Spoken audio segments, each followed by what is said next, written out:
Hi guys, welcome back to my YouTube channel. आज की video में हम पढ़ने वाले हैं ओबीसी यूनिट 9। इससे पहले भी हम यूनिट 8 तक पढ़ा चुके हैं, जो कि आपको हमारे यूट्यूब चैनल पे सारी वीडियो मिल जाएंगी। आई होप आपको वीडियोज अच्छी लग रही होंगी। अगर वीडियोज अच्छी लग रही हो तो वीडियो को लाइक करें, चैनल को जरूर सब्सक्राइब करें यार। तो आज की वीडियो में हम पढ़ने वाले हैं यूनिट 9, जिसका नाम है हाई रिस्क प्रेगनेंसी।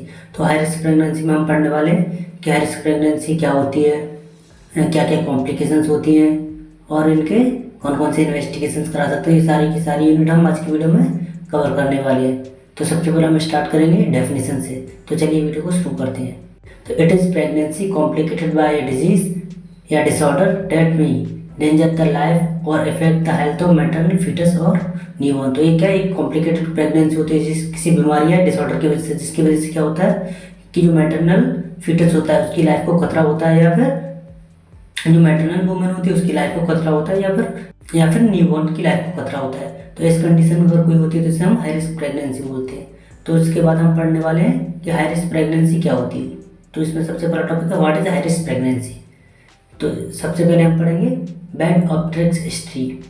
तो बैड ऑब्स्टेट्रिक्स हिस्ट्री में क्या हो सकता है, जैसे प्रीवियस या फिर रिकरेंट मिसकरेज और प्रीनेटल डिलीवरीज, यानी कि या तो पहले उसका कोई मिसकरेज हो चुका है, या फिर करंट में कोई मिसकरेज हुआ है, या फिर प्रीनेटल डिलीवरी, या फिर कोई प्रीनेटल डिलीवरी यानी कि कम वीक्स की डिलीवरी हो चुकी हो। अगर ऐसी कंडीशन होती है तो हम उसे बैड ऑब्स्टेट्रिक्स हिस्ट्री बोलते हैं।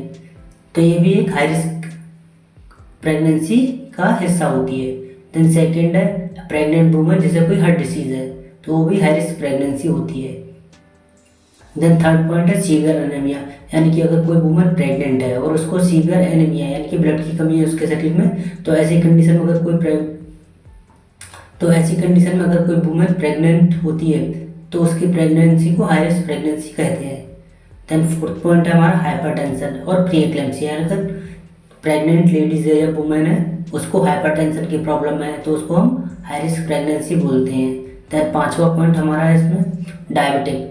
अगर प्रेग्नेंट लेडी को डायबिटिक की प्रॉब्लम है, डायबिटिक और कौन सी IDDM यानी कि इंसुलिन डिपेंडेंस डायबिटिक मेलाइटस, या फिर non insulin dependent diabetic mellitus, अगर दोनों में से किसी भी प्रकार की डायबिटिक की प्रॉब्लम है तो इस कंडीशन को हम हाई रिस्क प्रेगनेंसी बोलते हैं।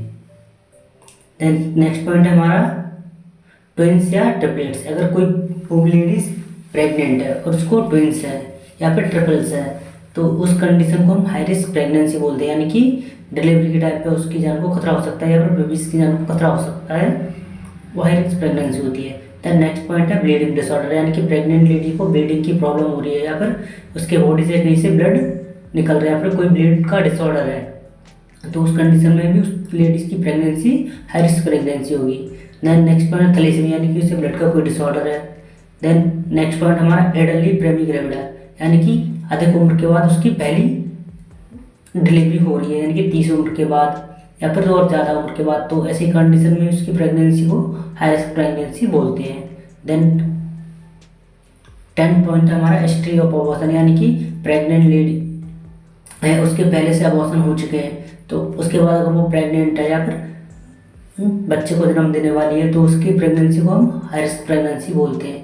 देन नेक्स्ट पॉइंट हमारा फिब्रॉइड यूट्रस, यानी कि यूट्रस में कोई फिब्रॉइड है और इस कंडीशन में कोई लेडी प्रेग्नेंट होती है तो उसकी प्रेगनेंसी को हाई रिस्क प्रेगनेंसी बोलते हैं।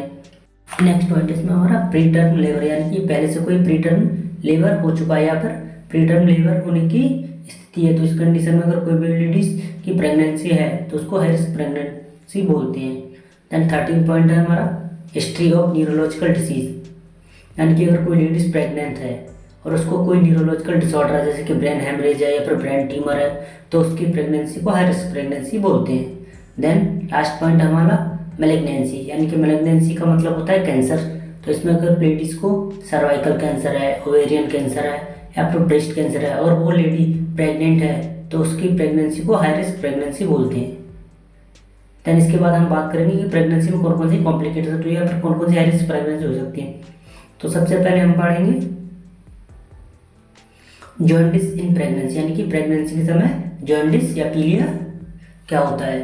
तो during pregnancy when the amount of serum bilirubin in the mother blood increase, यानी कि प्रेगनेंसी के समय जो सीरम बिलिरुबिन होता है उसका अमाउंट ब्लड में बढ़ जाता है, जिसकी वजह से क्या हो जाता है, the skin and mucus membrane turn yellow and this condition is called jaundice. और जिसकी वजह से क्या होता है ना, जो स्किन होता है और म्यूकस मेम्ब्रेन होता है उसका कलर पीला हो जाता है। इस कंडीशन को हम पीलिया बोलते हैं। देन हम पढ़ेंगे कॉजेज ऑफ, यानी कि इसके क्या क्या कारण होते हैं। तो सबसे पहला any type of liver infection, यानी कि लिवर में कोई इन्फेक्शन है तो जिसकी वजह से पीलिया हो सकता है। देन नेक्स्ट पॉइंट है एक्सेसिव अल्कोहल यूज, यानी कि जो लेडीज प्रेग्नेंट है वो ज़्यादा अल्कोहल का यूज़ करती है तो उसकी वजह से भी पीलिया हो सकता है। अल्कोहल की वजह से क्या होता है, लिवर डैमेज होता है और लिवर में डैमेज होगा तो फिर पीलिया हो जाए, यानी कि लिवर के फंक्शन डिस्टर्ब हो जाती है। देन नेक्स्ट पॉइंट है ड्यू टू गैलस्टोन, यानी कि गैलस्टोन में कोई पथरी है। देन नेक्स्ट पॉइंट है ड्यू टू माल न्यूट्रिशन, यानी कि माल न्यूट्रिशन की कमी है, न्यूट्रिशन की कमी है। नेक्स्ट पॉइंट है by using an infected needle, यानी कि अगर आप किसी पेशेंट का इन्फेक्टेड नीडल को यूज़ करते हैं तो इसकी वजह से भी पीलिया हो सकता है।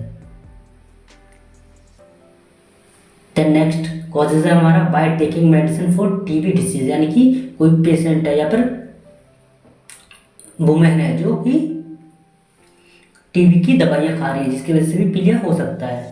देन नेक्स्ट है at the women has pre eclampsia पर एक्लेम्सिया, यानी कि उस वुमेन को हाइपरटेंशन की प्रॉब्लम है, प्री एक्लेम्सिया पर एक्लेम्सिया की प्रॉब्लम है। और नेक्स्ट पॉइंट, नेक्स्ट कॉज है हमारा वायरल हेपेटाइटिस। अगर इनकी वायरल हेपेटाइटिस एक डिसीज होती है अगर पेशेंट को है जिसकी वजह से लिवर डैमेज होता है, उसकी वजह से भी पीलिया होने लगता है।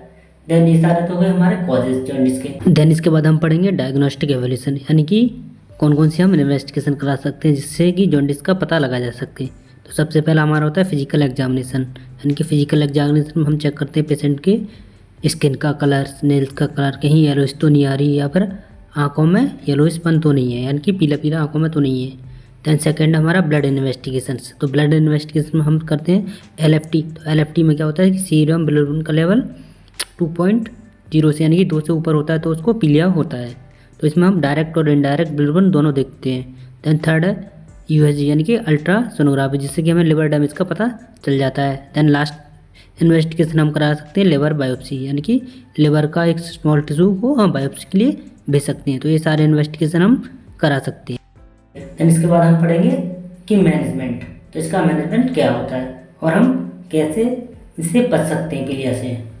तो सबसे पहला मैनेजमेंट है the main cause of the disease should be found out and then treated, यानी कि जो बीमारी का मेन कारण है उसका पता लगाया जाए और फिर उस बीमारी का इलाज किया जाए। तो पहला मैनेजमेंट तो हमारा ही होता है। देन सेकंड मैनेजमेंट है हमारा the patient should be given complete rest and if necessary should be hospitalise, यानी कि जो मरीज है उसको प्रॉपर रेस्ट दिया जाए और जरूरत पड़ने पर उसको अस्पताल में भर्ती भी कराया जाए। देन थर्ड पॉइंट है the patient should be given more carbohydrate in food but fat should be avoided, यानी कि जो पेशेंट है उसको ज़्यादा कार्बोहाइड्रेट्स की डाइट देनी चाहिए बट उसमें फैट को अवॉइड करना चाहिए डाइट में। Then malnutrition should be prevented by providing balance diet, यानी कि कुपोषण जो है माल न्यूट्रिशन की जो प्रॉब्लम है उसको दूर करना चाहिए, उसको एक बैलेंस डाइट देनी चाहिए जिसमें प्रोटीन ज़्यादा होना चाहिए, कार्ब्स ज़्यादा होना चाहिए, लेकिन उसमें फैट अवॉइड करना चाहिए। तो जितने भी एसेंशियल न्यूट्रिएंट्स होते हैं वो सारे के सारे प्रोवाइड कराना चाहिए बैलेंस डाइट के थ्रू। द नेक्स्ट पॉइंट है the patient excretory such as faeces and urine should be dispose properly, यानी कि जो पेशेंट के जितने भी एक्सक्रीटरी होते हैं यानी कि उसका मल मूत्र उसको ना प्रॉपर्ली डिस्पोज करना चाहिए, यानी कि कहीं इधर उधर नहीं करना चाहिए, अच्छे से डिस्पोज करना चाहिए। देन नेक्स्ट मैनेजमेंट को हम पढ़ेंगे 6 antibiotic medicine should be given as per doctor advice, यानी कि जो वुमेन है प्रेग्नेंट उसको पीलिया है तो उसके लिए हम एंटीबायोटिक जो डॉक्टर ने प्रिस्क्राइब किए हैं वही देने चाहिए, उसको अपनी मर्जी से कुछ भी नहीं देना चाहिए, बाकी का सारा ट्रीटमेंट डॉक्टर के एडवाइस के अकॉर्डिंग ही देना चाहिए। देन नेक्स्ट पॉइंट है हमारा the patient should be given I fruit as needed, अगर पेशेंट को डिहाइड्रेशन हो रहा है और हाइड्रेशन हो रहा है और उसको ज़रूरत है आई फ्रूट की तो उसको आई फ्रूट लगाने चाहिए।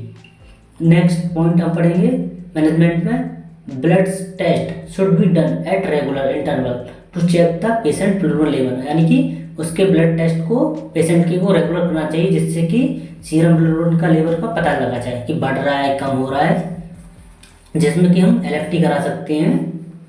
देन नेक्स्ट पॉइंट है हमारा